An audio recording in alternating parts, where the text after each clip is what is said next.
Hello friends, आता आपल्याला आपल्या आवडत्या शिवा मालिकेच्या त्या महा एपिसोडमध्ये आपल्याला असं बघायला भेटणार आहे. आत्तापर्यंत आपण असं बघितलं की आशू हा लग्नाच्या दिवशीच घरातून गायब असतो. सगळ्यांची शोधाशोध चाललेली असते आणि इकडे शिवा पण गायब असते.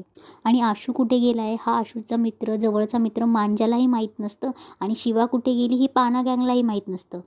कीर्तीने तर सरळ सरळ आरोपच केला असतो की आशूला शिवानेच किडनॅप केलं आहे म्हणून. आणि इकडे पाना गँग पण शिवाची शोधाशोध करत वंदना काकू आणि बाई आजीकडे आलेल्या असतात.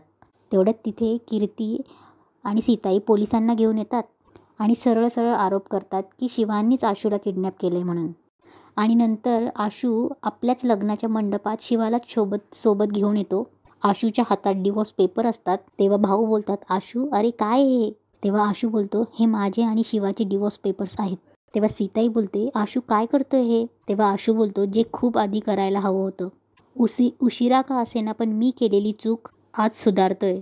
आणि आशूने आणि शिवाने साईन केलेले डिवोर्स पेपर तो लग्न मंडपात हवनमध्ये जाळून टाकतो.